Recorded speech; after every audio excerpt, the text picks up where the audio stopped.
Alright, we're back with Scott. Going to be doing another dual review here. This time around... Beer. Hey? Mooching beer. He is mooching beer. He whined earlier. Oh, I don't got any beer. You got beer? Give me some beer. I was like, no, I'm not going to give you any of my other beer, but I'll bring you in on some reviews anyway. Here we got one sent to me by Dale, brewed by me. Very appreciative of getting this one. This is a world-famous beer. This is Celebrator Doppelbock from the Ayinger brewery in Bavaria, Germany.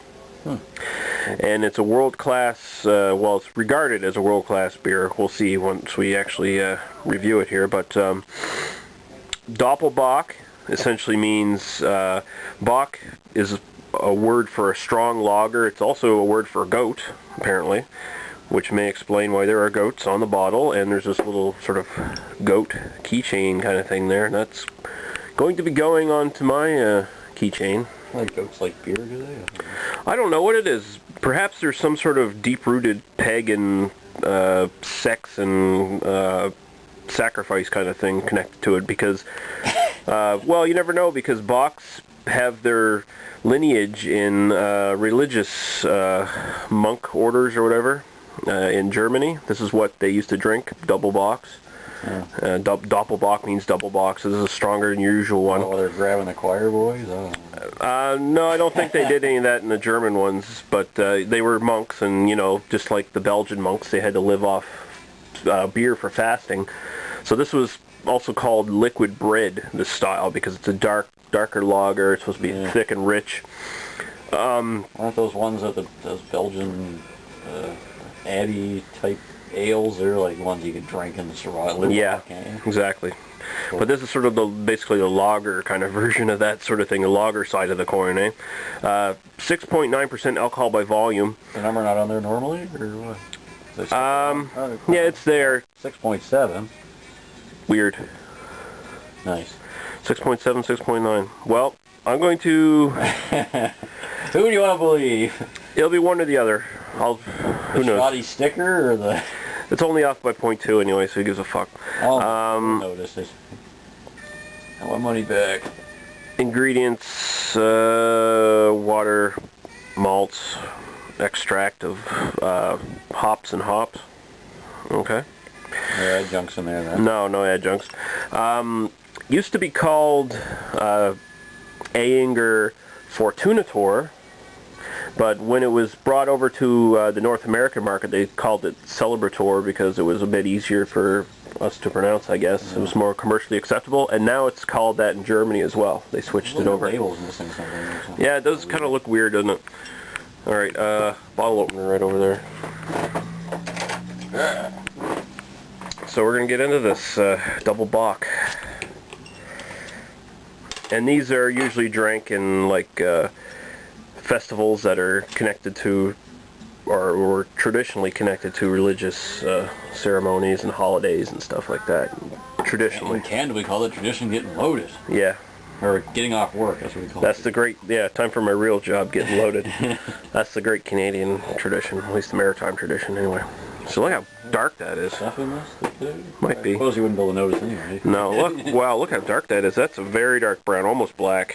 Like, that's like espresso coffee or something, but it looks like... Kind of like a reddish kind of tinge to it too, though. Yeah, well, it's probably a very dark amber, dark brown. If you like look at it through the light, at the light, it's kind of... Yeah, you see it in the bottom there. Brownish. A little bit of a head there, tan, almost brown head, basically.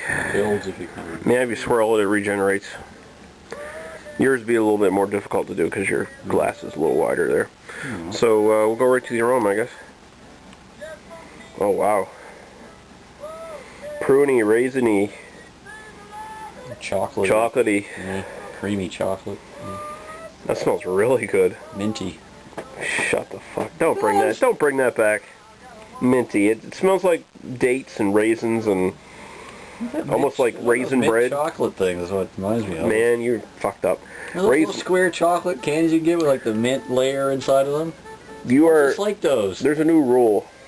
There's a new rule with these reviews. If you want to do these reviews with me, you are prevented from ever saying it smells like mint again. Well, it has, it does, or you will like not. Mint. You come up with something else. Something else. something mint-like. I don't care if you say spearmint or something, but you say fucking mint again, I'm kicking you to the fucking reviews. There's no fucking, there's nothing slightly even minty there. It's fucking dates and raisins, prunes, sweet chocolate, bready, chocolatey. Minty chocolate. It's a minty. No. It's a minty chocolate. I disagree. It's there.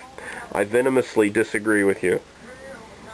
It is so rooted in like brown bread, raisin bread. It reminds me of that. What's the other one we had there? The Doppelbock or Uncle. Oh yeah, because that was a Doppelbock too, basically. Uncle. Dark fruit kind of smell. Dunkelbock. No, that was a white wheat beer, double wheat beer or whatever, dark wheat beer. But yeah, it's got similar notes. Yeah. Because, man, that's really good, really sweet and nice. Okay, go right to the taste.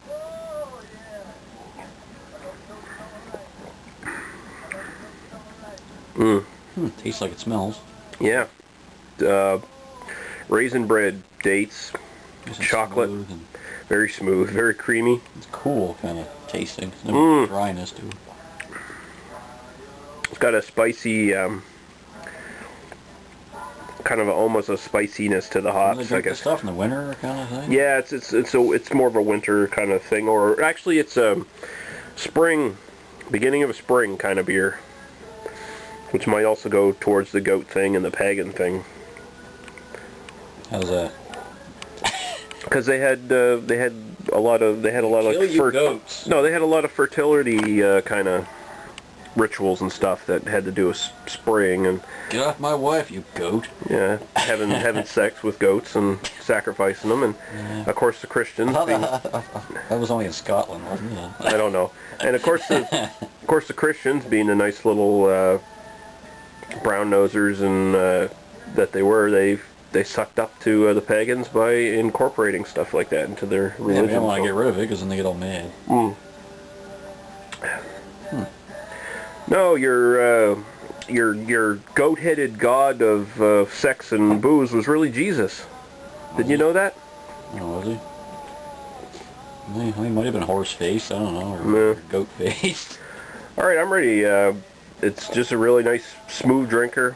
This is pretty much the considered the standard bearer of the style, I guess. It's like the Fuller's ESB of Doppelbock. Really smooth for the freaking percentage. Very smooth. No, alcohol's not there. You don't get the alcohol, do you? No. Just great. Just really great. I'm going to give it a 4.5 out of 5. I really like it. I really, really like it. I'll give it a 4, I guess. Give it a 4? All right. So, Celebrator from the Ayinger Brewery, Doppelbock. I'm giving it a 4.5 out of 5. Scott's giving it a 4 out of 5. That's an excellent, excellent beer. That's pretty much world class. Any way you want to. I gotta sacrifice some goats. Yeah. All right, guys. We'll be back actually with another example of a Doppelbock here pretty soon. See you guys in a minute.